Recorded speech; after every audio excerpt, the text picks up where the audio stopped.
Alright, so here I have my Makita chainsaw. So last time you saw this, I was just putting it together. Now it's not raining, so I'm gonna do a cut just to show you how fast I can cut, and also the oiling and everything. So with the guide bar, put that aside. The chain tension amount, I believe it's good. You know, maybe it needs to be slightly tighter. I'm setting up the chain tension is right here, but you need to loosen up the bar first. Then you could adjust the tightness here, and you actually also look at the where the chain, how much it sags down here relative to the bar here. So mine is sagging just a little bit, so I would tighten that up a little bit. Right, so let's do that now before I do a cut. Take it off, loosen this up about half a turn. You can still see my little sagging there. I'm gonna tighten it up a little bit right here. I see it coming up.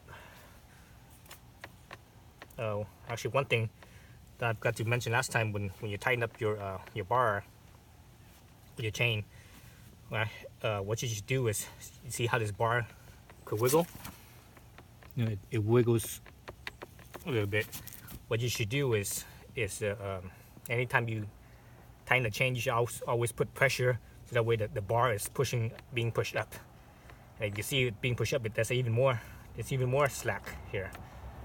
So that's what you should do. You should push it up. And the idea behind that is that usually when you're cutting, what you're cutting is down here, is coming up from here, and it's pushing the bar up. So you might as well push the bar up, kind of basically preload the bar. So it's definitely a little bit on the loose side here. So I'm gonna go a little tighter. Okay, I think that's pretty good right there.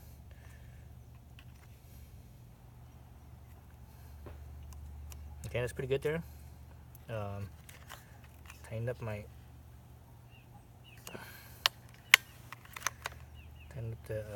the bar there, so that's good. So we're good. So we got the oil in here, and how much oil you want to, as far as figuring out how much oil you need, is so this is a test that you could do. See how much oil you have. It's basically finding a clean surface there, and running the chain. And as the chain runs, it does, if there's oil on the chain, it will actually splash. And it shouldn't be a whole bunch. It should be like very small little droplet. It's kind of like a mist. If you had like a spray bottle and you set on mist instead of a stream. So when you miss it, there's like tiny little droplets of mist. So you'll see that line with, in the line of the chain where it shoots out. You see this little mist line. If you have that, you should be good, and it should be pretty fine. If it's thick globs, then that means you have too much oil. And if you do that, and there's not, and it stays pretty dry, that means you don't have enough oil. So I think mine's pretty good, but let me double check. So turn it on. Let me see, I'm gonna do it right here so that way you could see it on the log here.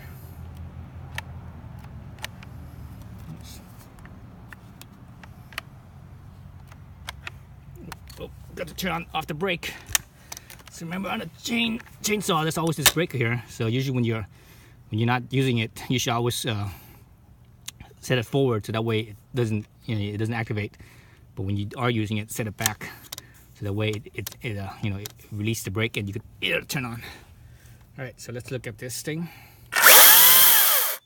So there's some oil there, and you can see that line. Actually, that might be a little bit too much, and I think the reason why that is because my chain's been sitting here for like a week now. It's been about a week now since I had it. So it's been sitting there for a little while, so the oil kind of accumulated, I think, a little bit. So let me do a little bit, a few more. Okay, that looks good now. So let's go over here on this side. Hope you guys can see that. You see a little bit of misting, not too much. Yeah, I can see a little bit of misting, not too much, and that's perfect. So that's what you want as far as how much oil, how much oil, the oil adjustment, how much flow to have. Okay, so I'm gonna do another video on cutting. Let's see how quickly this thing can cut. That's gonna be another video, so I'm gonna keep this one short. Thanks for watching.